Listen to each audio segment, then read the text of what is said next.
Hello friends, आप सभी का स्वागत है मेरे YouTube channel true love story पर। और मेरी कहानी वेयर इज़ माय फादर के नेक्स्ट पार्ट को शुरू करते हैं। जैसा कि हमने इसके पिछले पार्ट में देखा था, वांग जी जो कि विंग को वैन लोगों को ले जाने से रोक रहा था, वो विंग से बात करने की कोशिश करता है। पहले तो विंग को रोकता है, लेकिन जब विंग उसकी बात नहीं सुनता, वांग जी से ऑफर करता है कि वो भी उसके साथ चलेगा। विंग इसके बात के लिए बिल्कुल राज़ी नहीं होता, बट वांग जी उसे बहुत मुश्किल से मनाता है, जिस पर विंग पहले इसकी बात मान जाता है और वो सोचता है कि वो वांग जी को बाद में लैंड क्लैन भिजवा देगा। जो सोचकर वो वांग जी को अपने साथ घोड़े पर बैठा लेता है। उन्हें कुछ कदमों की आवाज़ आती है, जहां उन्हें पता चलता है कि उनके पीछे जिन सैनिक आ रहे हैं। विंग तेज़ी से घोड़े को भगाने लगता है। वांग जी जो कि उसके पास बैठा हुआ था, वो भी टाइटली उस घोड़े की लगाम को पकड़ लेता है। घोड़ा काफ़ी तेज़ी से आगे भाग रहा था, उनके साथ बाकी लोग भी थे। वो लोग भागते भागते ब्यूरल माउंट में आ जाते हैं। विंग घोड़े से नीचे उतरता है और वहाँ पर एक स्ट्रॉन्ग बैरियर लगाता है ताकि वो लोग उनका पीछा ना कर सके। विंग और वांग जी और बाकी सब लोग अंदर जाते हैं। वो देखते हैं ये जगह तो बिल्कुल सुनसान है। यहाँ पर ना खेती हो सकती है ना कुछ और, लेकिन विंग उन्हें आश्वासन देता है कि वो सब कुछ करेगा उनके लिए। वो उनके लिए इस जगह को रहने लायक बनाएगा। बाकी सब विंग की बात मान जाते हैं, क्योंकि विंग ने उनकी जान बचाई थी और विंग अब उनका मसीहा बन चुका था। विंग वहाँ पर वांग जी के साथ कुछ टाइम रहता है, उस जगह को कुछ ठीक करता है। वांग जी इसकी पूरी हेल्प करता है। हेल्प करते करते अचानक वांग जी एक दिन बेहोश हो जाता है। जब वो उन लोगों के लिए घर बना रहा था, वांग जी को इस तरह बेहोश होता देखकर विंग काफ़ी ज़्यादा परेशान हो जाता है। वो वांग जी को उठाता है और उसे बाहर ले जाने लगता है। ये देखकर वेंचिंग कहती है कि वो भी तो एक हीलर है। विंग को याद आता है कि हाँ, वेंचिंग एक हीलर है और वो वेंचिंग से हेल्प मांगता है। वेंचिंग वांग जी को चेक करती है और जब वो वांग जी को चेक करती है तो पूरी तरीके से हैरान हो जाती है। विंग उससे पूछता है, वेंचिंग आखिर बात क्या है, तुम इस तरीके से वांग जी को क्यों देख रही हो? क्योंकि वेंचिंग एक टक सिर्फ वांग जी को घूरी जा रही थी। ये देखकर विंग को थोड़ी जेलसी होती है, जिस पर वेंचिंग इनकी तरफ देखकर कहती है, मैं यकीन नहीं कर सकती कि हंगिंग जन कुछ ऐसा भी कर सकते हैं। जिस पर विंग गुस्से से पूछता है, आखिर बात क्या है? तुम इस तरीके से बिहेव करना बंद करो, मुझे घबराहट हो रही है। जो सुनकर वेंचिंग विंग को बताती है हंगिंग जुन प्रेग्नेंट है। जो सुनते ही विंग को झटका लगता है और वो वेंचिंग को घूर कर कहता है, वेंचिंग मैं मजाक के मूड में बिल्कुल भी नहीं हूँ।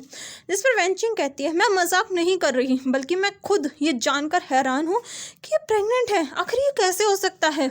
ये तो एक मेल है ना, भला एक मेल कैसे प्रेग्नेंट हो सकता है? और ये सब कैसे हो सकता है? वेंचिंग जो कि खुद काफ़ी ज़्यादा परेशान थी, क्योंकि उसने पहली बार अपनी मेडिकल हिस्ट्री में ऐसा कुछ करिश्मा देखा था।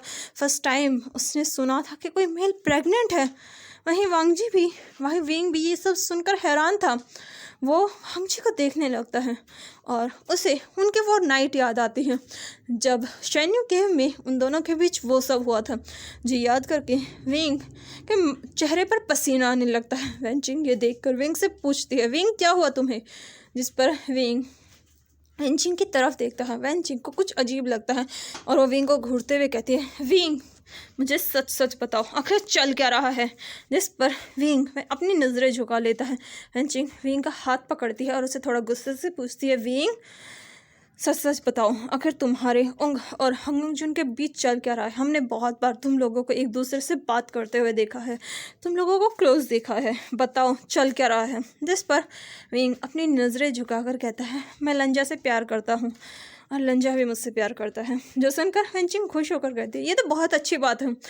फिर उसे याद आता है और वो विंग को शक भरी नज़रों से देखते हुए कहती, क्या हंगुंग जुन के पेट में जो बच्चा है? जिस पर विंग अपने सर को हाँ में हिला देता है, क्योंकि उसे पता था उसके अलावा वांग जी किसी को भी अपने करीब नहीं आने देगा। और ये अगर ऐसा है तो ये बच्चा विंग का ही है। ये जानकर वेंचिंग हैरान होती है। फिर वो विंग को बताती है, हंगुंग जॉन अभी बिल्कुल ठीक है, उनके बेबीज़ भी बिल्कुल ठीक हैं। जैसे ही वो बेबीज़ बोलती है, विंग हैरान होकर वेंचिंग की तरफ देखता है, जिस पर वेंचिंग कहती है, ऐसे देखने की ज़रूरत नहीं है। हाँ बेबीज़, ये ट्विंस से प्रेग्नेंट है और ये बात मुझे अभी पता चली है। हालांकि मेरी पूरी मेडिकल हिस्ट्री में ये करिश्मा है, लेकिन ऐसा नहीं है कि ऐसा हो नहीं सकता। कुछ लोगों के साथ ऐसा हुआ है जिन्हें गॉड ने या तो कोई ब्लेसिंग दी हो या फिर उनकी बॉडी में कुछ ऐसा हो, और ऐसा हो सकता है कि तुम लोगों के साथ भी ऐसा कुछ हुआ हो। तुम याद करो विंग, क्या कुछ ऐसा हुआ था? विंग याद करता है, उसे मास्टर लैनी की बात याद आती है और वो वेंचिंग की तरफ देख कर कहता है, हाँ हमारे साथ शायद उस वक्त हुआ होगा जब हम गुस्सों में उस आइस केव में गए थे। जो सुनकर वेंचिंग विंग से ज़्यादा कुछ तो डिटेल में नहीं पूछती, लेकिन फिर वो विंग को वांग जी का ख्याल रखने के लिए कहती है। वांग जी जो खुद भी अभी सदमे में था, वो वांग जी को देखता रहता है और धीरे से उसकी आंखों से एक आंसू की बूंद गिर जाती है। विंग वांग जी के स्टमक पर हाथ रखता है और वो धीरे से कहता है, वांग जी तुम प्रेग्नेंट हो। वहीं वांग जी जो कि अभी अनकॉन्शियस था, उसे धीरे धीरे होश आने लगता है। वो देखता है विंग उसी के पास बैठा हुआ है, उसकी केयर कर रहा है। ये देखकर वांग जी विंग से पूछता है, विंग क्या हुआ? जिस पर विंग जो कि वांग जी की आवाज़ सुनकर उसकी तरफ देखता है और उसे देखकर विंग के फेस पर बहुत बड़ी स्माइल आती है, लिटरली बहुत बड़ी। जो देखकर वांग जी पूछते हैं, विंग क्या बात है, तुम इतना खुश क्यों हो? जिस पर विंग वांग जी को टाइटली हक करके कहता है, लांजान तुम सच में बेस्ट हो, तुम स्पेशल हो, बहुत ज़्यादा स्पेशल हो। जिस पर वांग जी कन्फ्यूजिंगली पूछता है, किस बारे में बात कर रहे हो विंग? मुझे कुछ समझ में नहीं आ रहा। वैसे मैं तुम्हारी खुशी देखकर खुश हूँ, लेकिन मुझे वजह तो पता होनी चाहिए ना कि आखिर तुम इतने खुश क्यों हो? क्या तुम मुझे बताओगे? विंग मैं कुछ पूछ रहा हूँ। जिस पर विंग वांग जी के फेस को देखता है और उसके गालों पर अपने दोनों हाथों को रख कर कहता है, वांग जी तुम्हें पता है हमारी लाइफ में एक बहुत बहुत बड़ी खुशखबरी आने वाली है। जो सुनते ही वांग जी पूछता है, क्या हमें और सारे फ्रूट्स मिलने वाले हैं, या फिर बहुत सारे वेजिटेबल्स के हम नए बीज लेकर आने वाले हैं, या फिर तुम्हें कुछ नई टेक्निक्स के बारे में पता चला है जिससे हम और जल्दी वेजिटेबल को ग्रो कर सकते हैं? क्या हम यहाँ पर लोटस सीड्स उगा सकते हैं? वांग जी ऐसे ही बहुत सारे सवाल पूछता है। जिस पर विंग हंसते हुए कहता है, वांग जी हमें इससे भी बड़ी खुशी मिलने वाली है। जिस पर वांग जी कंफ्यूज होकर पूछता है, क्या सभी क्लैन वालों ने सभी लोगों को एक्सेप्ट कर लिया है? जिस पर विंग कहता है, वांग जी विंग की तरफ कंफ्यूजिंगली देखकर कहता है, अब बताओ भी, वैसे भी मेरे अंदाजे तो हर बार गलत निकल रहे हैं, तुम खुद ही बता दो। जिस पर विंग वांग जी को टाइटली हग करके कहता है, लांजान हमारे ज़िंदगी में हमारी खुशियाँ आने वाली है, हमारे प्यार की निशानी आने वाली है। जिस पर वांग जी कन्फ्यूज़ हो जाता है। जिस पर विंग उसे और भी टाइटली हक करके कहता है, वांग जी तुम प्रेग्नेंट हो। जो सुनकर वांग जी विंग को अजीब नज़रों से देखकर कहते हैं, विंग मजाक करना बंद करो, मैं एक मेल हूँ, भला एक मेल कैसे प्रेग्नेंट हो सकता है? क्या तुम दिन में सपने देख रहे हो?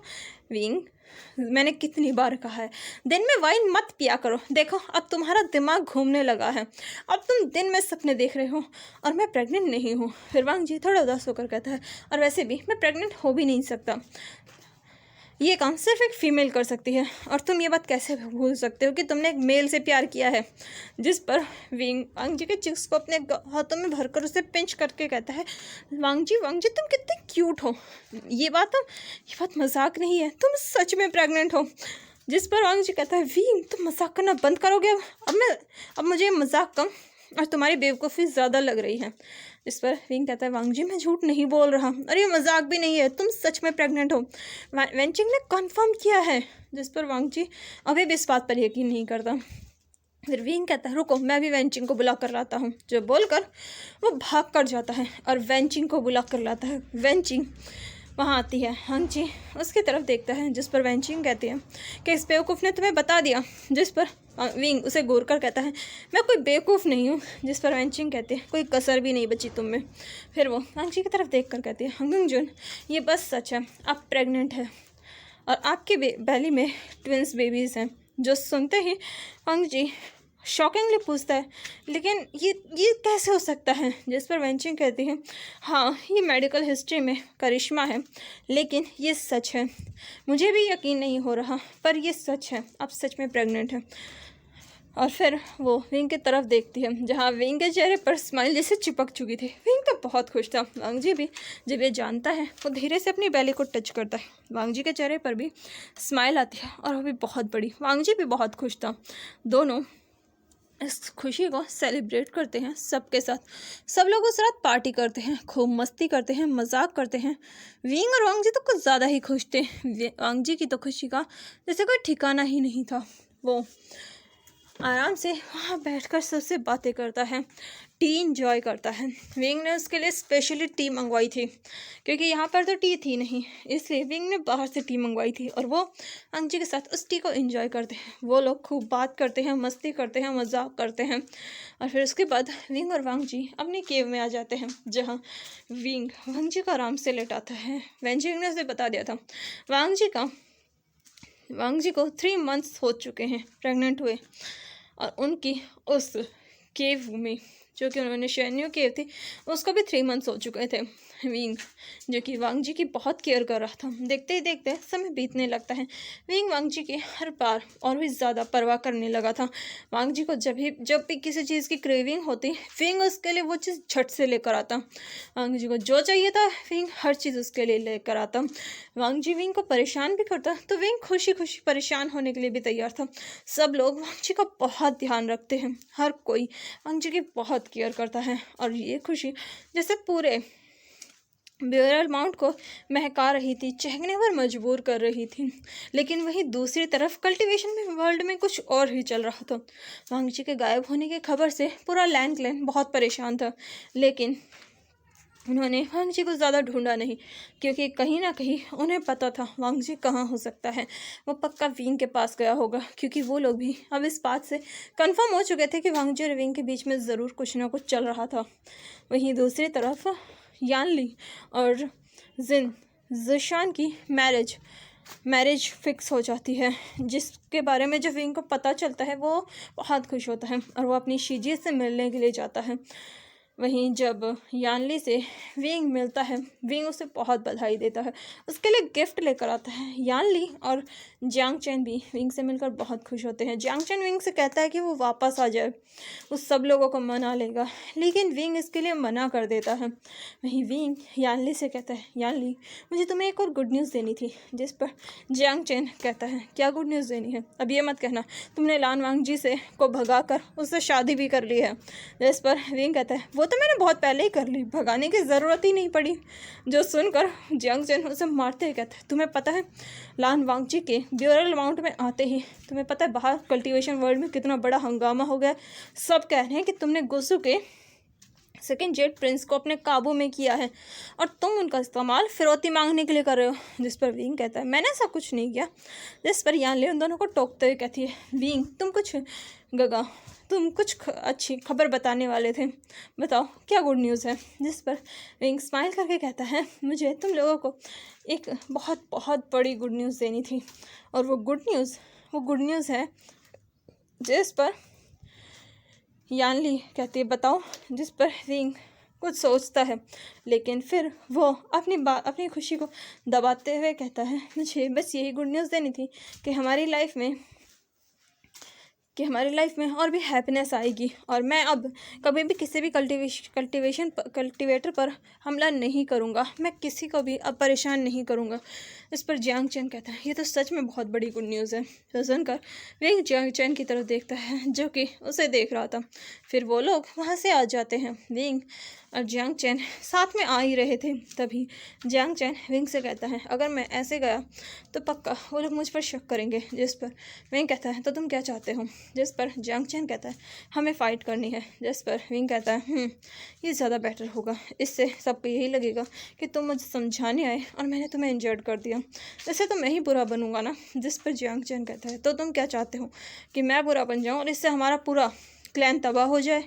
जो सुनकर विंग जियांग चैन की तरफ देखता है और फिर वो कहता है ठीक है चलो फाइट करते हैं, वैसे भी मैं सबकी नज़रों में बुरा बन ही चुका हूँ, अगर और बुरा बन जाऊँगा तो मुझे कुछ फ़र्क नहीं पड़ेगा। जो बोलकर वो जियांग चैन से फाइट करता है जिसमें जियांग चैन इंजर्ड हो जाता है, लेकिन विंग ने उसे ज़्यादा इंजर्ड नहीं किया था। विंग भी थोड़ा इंजर्ड होता है। जब विंग वहाँ वापस आता है तो अभी वांग जी को के 6 मंथ कंप्लीट हो चुके थे और उसका 6 मंथ चल रहा था। वांग जी विंग को देखता है जो कि इंजर्ड था। वांग जी को काफ़ी चिंता हो जाती है और वो विंग से पूछता है, विंग तुम्हें क्या हुआ? मैंने मना किया था ना कि तुम बाहर मत जाना, लेकिन तुम मेरी सुनते नहीं हो। देखो तुम कितने ज़्यादा इंजर्ड हो चुके हो। जिस पर विंग वांग जी को समझाते हुए कहता है, लानजान वाह भाई मैं बिल्कुल ठीक हूँ, देखो थोड़ी बहुत चोट है, ठीक हो जाएगी। जिस पर विंग की बात वांग जी बिल्कुल नहीं मानता। वो विंग को बहुत डांटता है, जिस पर विंग बस उसकी डांट खुशी खुशी सुनता है, क्योंकि उसे काफ़ी अच्छा लग रहा था कि वांग जी उसकी इतनी परवाह कर रहा है। वहीं फिर धीरे धीरे समय और भी आराम से धीरे धीरे बीतने लगता है और उन्हें पता चलता है कि जियांग यानली की शादी हो चुकी है। और ऐसे ही 3 मंथ्स और कंप्लीट हो जाते हैं, जहां विंग को पता चलता है कि जियांग यानली 3 मंथ्स बाद उन्हें पता चलता है कि जियांग यानली प्रेग्नेंट है। ये बात जानकर विंग काफ़ी खुश होता है। वहीं वांग जी जो कि अभी अपनी बेबीज़ को बर्थ देने ही वाला था, विंग काफ़ी खुश था। वांग जी का 9 मंथ चल रहा था और वांग जी विंग के साथ और भी ज़्यादा हैप्पीली रहने लगा था। वांग जी के फेस पर अलग ही ग्लो था, वो भी अपने बेबीज़ के साथ बहुत खुश था। विंग और वांग जी अभी आराम से अपने कमरे में सो रहे थे। विंग धीरे से बेबी को टच करता है, वांग जी की बेली को टच करता है, तभी उसे कुछ फील होता है और वो वांग जी को उठाते हुए कहता है, वांग जी देखो इसने किक किया। जिस पर वांग जी विंग की तरफ अपनी नींद भरी आंखों से देखकर कहता है, विंग प्लीज़ मुझे न मत उठाओ, वैसे भी ये इसकी आदत है किक करना, ये हमेशा किक करता है जब भी तुम मेरी बेली को टच करते हो। जिस पर वांग जी कहता है,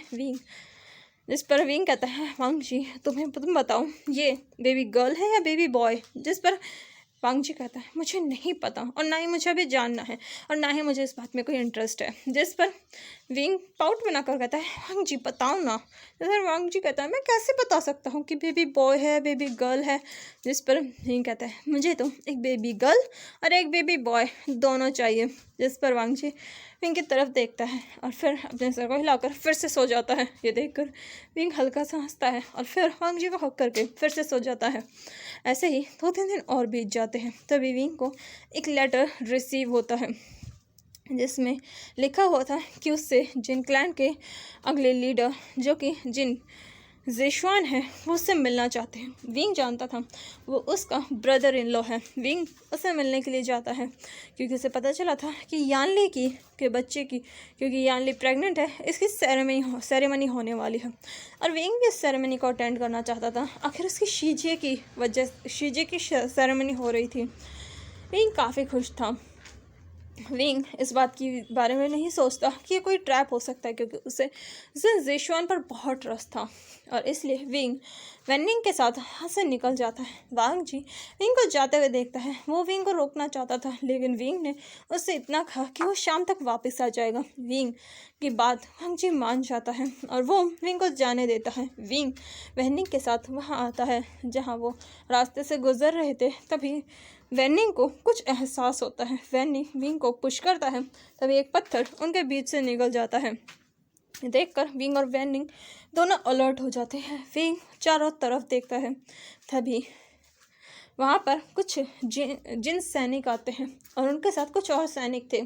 विंग ये देखकर पूछता है, आखिर ये सब चल क्या रहा है? जिस पर जिन ज़ेशुन आगे आकर कहता है, वे वुशियान तुम कितने ज़्यादा बेवकूफ़ हो। हमने तुम्हें एक फ़ेक लेटर क्या भेजा, तुम तो यहाँ खुद अपने आप मरने आ गए। जो सुनकर विंग गुस्से से कहता है, क्या बकवास कर रहे हो? कौन सा फ़ेक लेटर? वो तो जिन ज़ेशुआन का लेटर था। जिस पर जिन ज़ेशुआन कहता है, मेरे भाई से किसी भी फ़ेक लेटर पर साइन करवाना बहुत ईजी है। आखिर वो इतना भोला है और हम पर इतना ट्रस्ट जो करता है। जो सुनकर विंग गुस्से से कहता है, जिन ज़ेशुआन अगर तुमने ऐसा कुछ भी किया, जिन ज़ेशुआन आखिर तुमने ऐसा क्यों किया? जिस पर जिन ज़ेशुआन विंग की तरफ देखकर कहता है, तुम जैसे इंसान को मरना चाहिए। तुम्हारी वजह से सब कुछ हुआ, तुम्हारी वजह से मुझे पूरी सभा के सामने इंसल्ट होना पड़ा। मैं कब से इस दिन का वेट कर रहा था कि मैं तुमसे बदला ले सकूं और आज मुझे ये मौका मिला है। आज सब लोग सेरेमनी में बिजी हैं और आज मैं तुम्हें मार दूंगा और फिर मैं सबको तुम्हारा कटा हुआ सर दिखाऊंगा। जिस पर विंग एक स्मोक के साथ कहता है, ओह रियली, तुम्हें लगता है कि तुम मुझे मार सकते हो जिन जोशन? अगर मैं यहाँ निहत्था भी होता ना, तब भी तुम मेरा कुछ नहीं बिगाड़ सकते थे। और ये बोलकर विंग उसकी तरफ देखता है। विंग की आइज़ बिल्कुल रेड हो चुकी थी, जिनसे रेड कलर की एनर्जी निकल रही थी। वहीं विंग के चारों तरफ ब्लैक स्मोक आ चुका था। ये देखकर जिन जोशन चिल्ला कर कहता है, मार डालो इसे, इसे जीने का कोई हक नहीं है, ये एक डिमोनिक कल्टिवेटर है। जो सुनकर बाकी सभी लोग विंग पर अटैक करने लगते हैं। विंग चेंचिंग प्ले करने लगता है, जिससे वेनिंग उन सबसे फाइट करने लगता है। वेनिंग की स्किल्स बहुत हाई हो चुकी थी। वेनिंग सबको बहुत बुरी तरीके से मारता है। वो किसी की जान नहीं लेता, बस सबको इंजर्ड करता है। विंग किसी को जान से नहीं मारने वाला था। तभी वेनिंग उसके कंट्रोल से बाहर जाने लगता है। विंग एक और फ्लूट की आवाज़ सुनता है, जो कि उसके फ्लूट के नोट्स से कुछ सिमिलर थी। और विंग जैसे ही ये सुनता है, विंग उस पर्सन को इधर उधर देखने लगता है, लेकिन विंग को कोई नहीं दिखता। और वेनिंग जो उस दूसरे फ्लूट के कंट्रोल में आ चुका था, वो सारे जिन सैनिकों को जान से मार देता है। ये देखकर विंग वेनिंग को रोकने की पूरी कोशिश करता है, लेकिन वेनिंग नहीं रुकता और वह साथ में जिन जोशन को भी मार देता है। तभी वहाँ जिन जिशवान आ जाता है, क्योंकि उसे पता चला था कि जिन जोशन विंग को मारने गया है और वह उसे रोकने के लिए आता है। लेकिन वेनिंग जिन जोशन पर भी वार कर देता है। विंग बड़े मुश्किल से जिन जिशवान को बचाता है, जिससे विंग खुद भी इंजर्ड हो जाता है, बट वो वेनिंग को रोक देता है।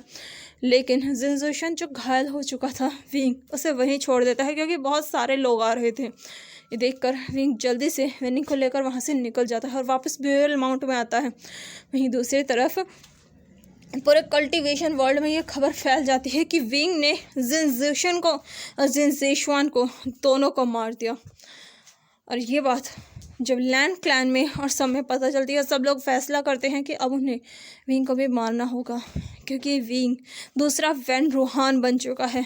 लैंड क्लैन और जियांग क्लैन इसके खिलाफ थे, लेकिन फिर भी उन्हें सबकी बात माननी पड़ती है, क्योंकि जिन और नी और उसके साथ और भी क्लैन्स विंग के अगेंस्ट हो गए थे। और अगर उन्होंने विंग के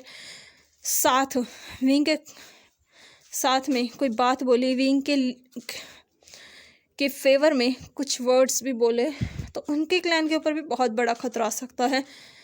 जो सोचकर वो लोग विंग को मारने की प्लानिंग करते हैं। और वहीं इस बारे में ब्यूरल माउंट में सबको पता चल चुका था।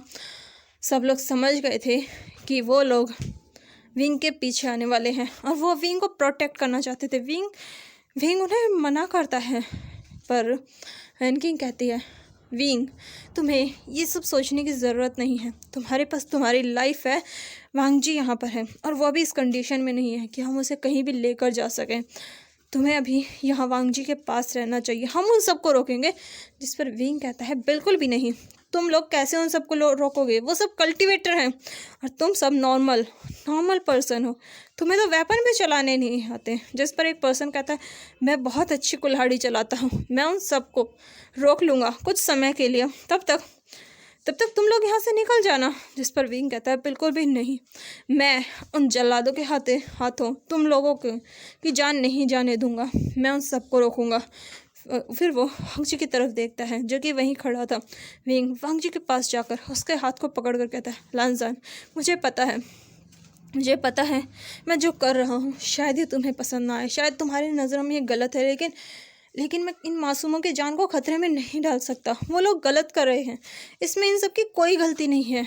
वहीं वांग जी विंग की तरफ देखता है और वो एक प्यारी सी स्माइल के साथ कहता है, विंग मुझे सफाई देने की ज़रूरत नहीं है, मुझे पता है मेरा विंग कभी कुछ गलत नहीं कर सकता। मेरा विंग हर चीज़ सही करता है और सब कुछ सोच समझ कर करता है। विंग वांग जी की आंखों में देखता है, उसे नहीं पता था वांग जी उसे इतने अच्छे से समझता है। वांग जी विंग को हक करता है और उसे सांत्वना देते हुए कहता है, विंग तुम मेरी फिक्र मत करो, मैं अपना और अपने बच्चों का बहुत अच्छे से ध्यान रखूँगा, तुम बस इन सब को प्रोटेक्ट करो। जिस पर विंग वांग जी की तरफ देखता है, वांग जी उसे हिम्मत देता है, विंग भी खुश हो जाता है। वहीं बाकी सब ये देखकर उनकी आंखें नम हो जाती हैं कि आखिर ये दोनों कैसे हैं। उनके लिए ये अपनी पूरी लाइफ खतरे में डाल रहे हैं। विंग अपनी चेंचिंग निकाल कर कहता है, तुम लोग यहाँ बाहर मत आना, मैं सब कुछ देख लूँगा। ये बोलकर वो एक नज़र वांग जी की तरफ देखता है और फिर अपने उसकी बेली पर हाथ रखकर कहता है, बेबी तुम्हारे फादर ज़रूर वापस आएंगे, बस मेरा वेट करना। ये बोलकर विंग वहाँ से चला जाता है। वहीं वांग जी बस विंग को देखता रहता है।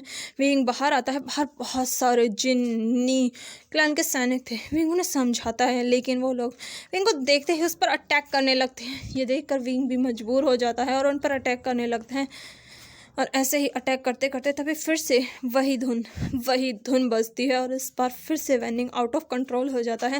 विंग पूरी कोशिश करता है, लेकिन वेनिंग को कंट्रोल नहीं कर पाता और वेनिंग फिर से उन सभी सैनिकों को मार देता है। अब ये बात बिल्कुल फैल चुकी थी कि विंग पागल हो चुका है और वो सबको बेरहमी से मार रहा है।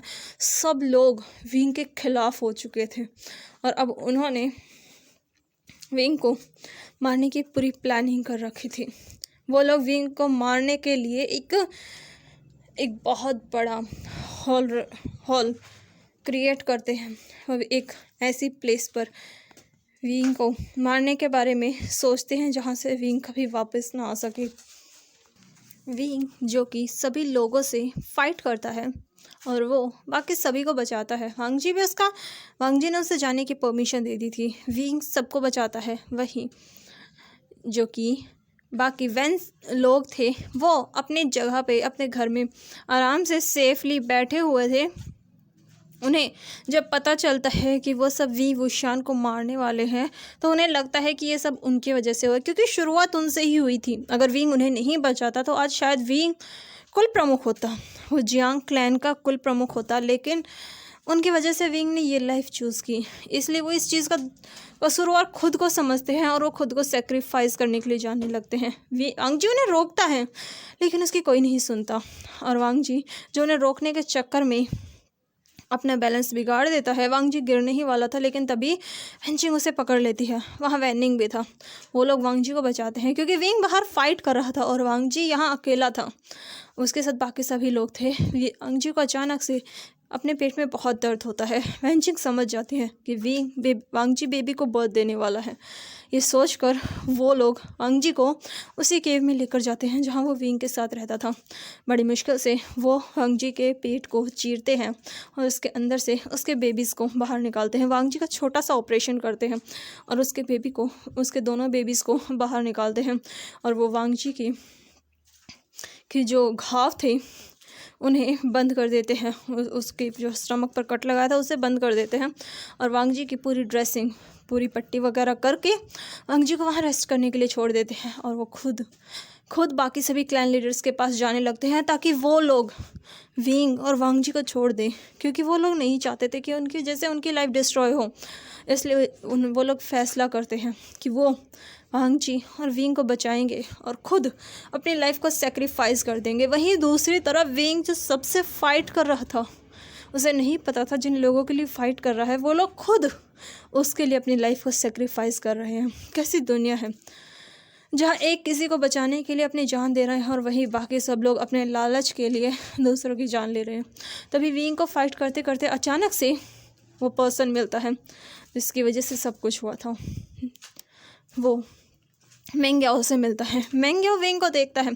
विंग मेंग्याओ की गर्दन पर अपनी जो फ्लोट थी चेंचिंग रखकर कहता है, मेंग्याओ तुम यहाँ क्या कर रहे हो? जिस पर मेंग्याओ अपनी स्माइल दिखाते हुए कहता है, वी वुशियान सॉरी यीलिंग पैट्रियार्क, मुझे तुम्हें एक बात बतानी थी। जिस पर विंग कहता है, बको क्या बात है तुम्हें? और वैसे भी अभी मुझे बहुत गुस्सा आ रहा है, इससे पहले कि मैं तुम्हें मार दूँ या तो अपनी बात बोलकर यहाँ से निकलो। जिस पर मेंग्याओ कहता है, मुझे पता है तुम्हें गुस्सा क्यों आ रहा है, इन सब की वजह से।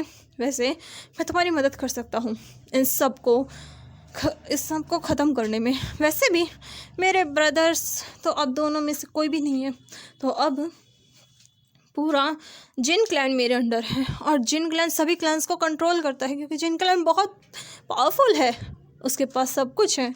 अगर तुम चाहो तो मैं तुम्हारी जान बचा सकता हूँ। इस पर विंग मेंग्याओ को देखता है, जहाँ मेंग्याओ कहता है विंग मुझे बस तुम्हारी एक कल्टीवेशन पावर चाहिए, मुझे बस तुम्हारी डिमोनिक कल्टीवेशन चाहिए, उसके बाद मैं तुम्हें छोड़ दूँगा, तुम्हारी जान को कोई ख़तरा नहीं होगा, तुम आराम से रह सकते हो, तुम वापस चाहो तो जियांगलैंड वापस जा सकते हो। और रही उन वैंस की बात उनसे तो मुझे कुछ लेना देना ही नहीं है, तुम चाहो तो किसी को भी बचा सकते हो। जिस पर विंग मेंग्याओ के इरादे भाप जाता है, क्योंकि मेंग्याओ कितना चालाक है ये बात विंग पहले से जानता है। विंग मेंग्याओ को घूरते हुए कहता है तुम उनमें से हो जो कि 2-3 मुखौटा अपने साथ लेकर घूमते हैं। तुम्हें क्या लगता है तुम्हारी इस इनोसेंट स्माइल से बहुत लोग पिघलते होंगे मेंग्याओ, लेकिन मैं नहीं पिघलता। मुझे पता है तुम्हारे दिमाग में क्या कुछ चलता है, और मैं तुम्हें बिल्कुल भी अपनी कल्टीवेशन पावर नहीं दे सकता, क्योंकि मैं नहीं चाहता कि तुम सारी दुनिया को डिस्ट्रॉय कर दो। इस पर मेंग्याओ कहता है विंग अगर तुमने मुझे ये नहीं दिया तो तुम्हारी ये पावर और तुम दोनों मरोगे। जिस पर विंग कहता है मुझे मरने से डर नहीं लगता, और वैसे भी मुझे ना तुमसे डर लगता है ना किसी और से, मुझे फ़र्क नहीं पड़ता, और तुम यहाँ से जा सकते हो, मैं तुम्हें बेवजह नहीं मारना चाहता। जिस पर मेंग्याओ विंग को घूरते कहता है वी वुशियान तुम बहुत पछताओगे। इस पर विंग बस मेंग्याओ को इग्नोर करता है, मेंग्याओ वहाँ से चला जाता है, लेकिन इसके दिमाग में बहुत कुछ चल रहा था। वहीं विंग जो कि बाकी सबसे फाइट करता है, और वहीं दूसरी तरफ वैन वाले खुद को सेक्रीफाइस कर देते हैं, लेकिन बाकी क्लैन वाले उन्हें इससे क्या फ़र्क पड़ता था, वो उन सबको मार देते हैं और उनकी जो डेड बॉडीज़ थी उन्हें लटका देते हैं। विंग को जब इस बारे में पता चलता है विंग को बहुत गुस्सा आता है। विंग वहाँ जाता है उन लोगों से लड़ने के लिए, उन लोगों को मारे तो 2 दिन हो चुके थे उन सबको मरे हुए। विंग को जब इस बारे में पता चलता है विंग वहाँ जाता है, वहाँ सभी क्लैन लीडर्स मौजूद थे, उन्होंने वैंस को तो मार दिया, लेकिन अब उनका टारगेट वी वुशियान था। विंग जब वहाँ आता है तो वो इतने ज़्यादा गुस्से में था, क्योंकि उसने उन वैंस की डेड बॉडीज़ देखी थी जो उन्होंने बाहर लटका रखी थी। विंग बहुत गुस्से में था, विंग का गुस्सा इतना ज़्यादा बढ़ा हुआ था कि इसके अंदर से डिमोनिक एनर्जी इधर उधर फैल रही थी। विंग सबको जो भी उसके रास्ते में आ रहा था सबको मारता जा रहा था। विंग वहाँ पहुँचता है जहाँ सभी क्लैंस इकट्ठा हो रहे थे। जैसे ही सभी क्लैंस वी वुशियान को देखते हैं, हीलिंग पैट्रियार्क को देखते हैं, सब लोग विंग पर हमला करने लगते हैं बिना कुछ बोले। विंग ये देखकर कोल्डली हंसने लगता है और उन्हें गुस्से से कहता है तुम लोगों ने उन मासूमों की जान ले ली जिन्हें मैं प्रोटेक्ट करना चाहता था, तुमने उन्हें मार दिया, अब मैं तुम्हें नहीं छोड़ूंगा, तुम लोग इंसान कहलाने लायक नहीं हो, तुम सब जानवर बन चुके हो। ये बोलकर विंग चेंचिंग प्ले करने लगता है, और उसकी चेंचिंग प्ले करते ही वहाँ इतनी ज़्यादा डिमोनिक एनर्जी आ जाती है कि सबको मारने लगती है। सब लोग अपना बचाव कर रहे थे, लड़ रहे थे, पर विंग लैन क्लैन और जियांग क्लैन इन दोनों क्लैन्स में से किसी पर हमला नहीं करता। ये बात जब जियांग और लैन को समझ में आती है, क्योंकि वो तो विंग के खिलाफ कभी थे ही नहीं। वो लोग विंग को देखते हैं, विंग सबको मार रहा था, विंग के चारों तरफ डिमोनिक एनर्जी फैली हुई थी। जियांग चैन अपने बड़े भाई को देखता है जो कि बिल्कुल किसी शैतान की तरह सबको मार रहा था, विंग सबको मार रहा था। तभी वहाँ पर जियांग यानली आ जाती है, पता नहीं कैसे, और जैसे ही जियांग चैन और विंग यानली की आवाज़ सुनते हैं दोनों उस तरफ देखते हैं। यानली वहाँ भीड़ में खड़ी थी, तभी एक डिमोनिक एनर्जी यानली पर हमला करती है। विंग और जियांग चैन उसे बचाने के लिए भागते हैं। जियांग चैन यानली को प्रोटेक्ट करता है, बट एक और पर्सन यानली के शोल्डर में स्टेप करता है। ये चीज़ देखकर विंग को और गुस्सा आता है। विंग उस पर्सन को बहुत दूर फेंक कर मारता है और यानली को संभालता है। विंग उस तलवार को यानली की बॉडी से अलग करता है। यानली अभी भी जिंदा थी। विंग यानली को वहाँ से सेफली ले जाने के लिए कहता है कि तभी एक डिमोनिक एनर्जी यानली पर अटैक करती है। विंग को सुनाई देता है एक और फ्लूट की धुन। ये विंग की नहीं देखा कि विंग तो चेंजिंग प्ले कर ही नहीं रहा, पर अभी भी वहाँ पर demonic energy out of control हो रही थी। विंग कंट्रोल करने की कोशिश करता है, लेकिन एक एनर्जी जियांग चैन और यानली दोनों को दूर फेंक देती है। यानली पहले इंजर्ड थी और अब वो और ज़्यादा इंजर्ड हो जाती है। यानली वहीं बेहोश हो जाती है। वहीं जियांग चैन ये देख कर गुस्से से पागल हो जाता है। उसे लगता है कि ये विंग ने किया है, क्योंकि यानली पर डिमोनिक एनर्जी ने अटैक किया था और डिमोनिक एनर्जी तो सिर्फ विंग इस्तेमाल कर रहा है ना, और कौन कर रहा है यहाँ पर। और ये सोच कर जियांग चैन विंग को गुस्से से देखता है, क्योंकि वो अपनी बहन से बहुत प्यार करता था और विंग ने इतना कुछ कर दिया। विंग कोई ऐसे देखकर जियांग चैन को बहुत गुस्सा आता है। विंग ये देखकर जियांग चैन को समझाने लगता है, लेकिन जियांग चैन विंग को गुस्से से देख रहा था। विंग सब कुछ कंट्रोल करने की कोशिश करता है, क्योंकि अब एनर्जी सब पर हमला कर रही थी। धीरे धीरे जियांग क्लैन के लोग भी मरने लगते हैं। ये देखकर जियांग चैन चिल्ला कर कहता है, विंग रोको इन सबको। लेकिन विंग तो कुछ कंट्रोल कर ही नहीं पा रहा था। विंग बहुत कोशिश करता है, लेकिन ये हो ही नहीं रहा था। सारी चीज़ें उसके हाथों से निकल रही थी। विंग सब कुछ कंट्रोल करने की कोशिश कर रहा था, लेकिन धीरे धीरे सब कुछ मर जाता है। विंग अचानक से कोई विंग के पीछे से उस पर वार करता है। वो तलवार विंग के आर पार हो जाती है। विंग पीछे देखता है, पीछे जिन गोंगशान था। ये देखकर विंग गुस्से से जिन गोंगशान की गर्दन पकड़ लेता है। जिन गोंगशान एक एविल स्माइल के साथ वी वुशान की तरफ देखकर कहता है, वी वुशान तुमने मुझे अपनी एनर्जी नहीं दी ना, अब देखो तुम कैसे मरते हो। सारी दुनिया तुमसे नफरत करेगी, ये सारी दुनिया तुमसे नफरत करेगी। ये बोलकर जिनजुशान विंग को दूर फेंक देता है। विंग बड़ी मुश्किल से उठता है। उसकी चेंचिंग अभी भी उसके हाथ में थी। विंग उसे प्ले करने लगता है सब कुछ, पर तभी सब लोग चिल्लाकर कहते हैं, मार डालो इस शैतान को, इसने हमारे सारे भाइयों को, सारे दोस्तों को, सबको मार दिया, मार डालो इसे। अब जियांग चैन भी बहुत गुस्से में आ चुका था। वो भी विंग की तरफ बढ़ने लगता है सबके साथ। ये देखकर विंग का दिल टूट जाता है। विंग पूरी तरीके से टूट जाता है। विंग का सब कुछ ख़त्म हो चुका था। उसके पेरेंट्स मर चुके थे। उसकी सिस्टर, जिसका पता नहीं वो जिंदा है या मर चुकी है। विंग यानली की तरफ देखता है, जो कि वहीं अनकॉन्शियस थी। तभी वो जियांग चैन की तरफ देखता है, जो इंजर्ड था, लेकिन उसके हाथ में जो तलवार थी वो विंग की तरफ बढ़ रहा था। विंग पीछे जाने लगता है। वो आचिंग को समझाने की कोशिश करता है, लेकिन आचिंग उसकी बात नहीं सुन रहा था। विंग, जो कि बिल्कुल पहाड़ी की चोटी पर आ गया था, वो आचिंग को समझाते हुए कहता है, आचिंग मेरी बात सुनो, देखो तुम गलत समझ रहे हो। मैंने ये सब नहीं किया। मैं मानता हूँ मैंने डिमोनिक एनर्जी बुलाई थी, लेकिन सब कुछ मैंने नहीं किया। यहाँ एक और पर्सन है। आचिंग मेरी बात समझने की कोशिश करो। लेकिन आचिंग उसकी बात नहीं सुनता।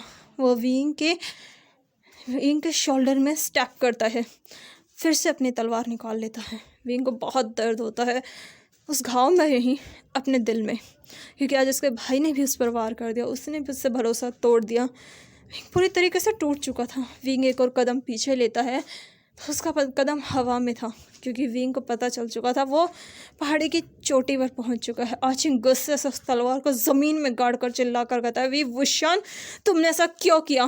तुम्हारी वजह से सब कुछ डिस्ट्रॉय हो गया। सुनकर विंग आचिंग को सिर्फ देखता रहता है। तभी वो पत्थर जिस पर विंग खड़ा था, वो पत्थर टूट जाता है। विंग गिरने ही वाला था, तभी उसे आवाज़ आती है, विंग जैसे ही उस तरफ देखता है, वहाँ वांगजी था, जिसके हाथ में उसके 2 बेबीज़ थे। और विंग वांगजी को देखते देखते उस पहाड़ी से नीचे गिर जाता है। विंग के चेहरे पर बस एक स्माइल थी, जिसमें उसका पेन, उसकी सफरिंग, उसका दर्द, इतने लोगों की नफ़रत, सबको बचाने की इच्छा, सच के साथ खड़े होने का शायद उसे रिग्रेट हो रहा था। आखिर क्यों किया उसने ऐसा? उसके पास तो कुछ भी नहीं बचा, उसकी खुद की जान भी नहीं। विंग वहाँ से नीचे गिर जाता है और वहीं हंगजी जो बहुत ज़्यादा कमज़ोर हो चुका था, वो भी वहीं बेहोश हो जाता है। लैन कुरैन और लैन शिचैन जल्दी से सबकी नज़रों से वांगजी को छुपाते हुए, बचाते हुए वहाँ से लेकर चले जाते हैं। वांगजी जो कि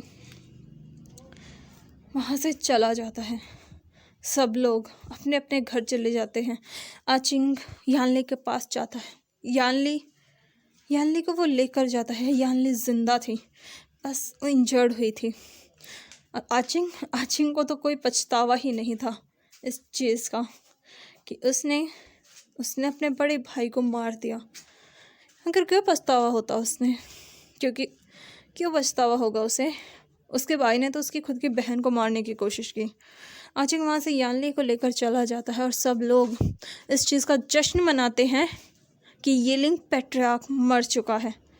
तो चलिए मिलते हैं इसकी नई कहानी नए चैप्टर में। तब तक के लिए मेरे चैनल को लाइक कीजिए, शेयर कीजिए, सब्सक्राइब कीजिए और हाँ प्लीज़ कमेंट कीजिए। Thank you, bye bye.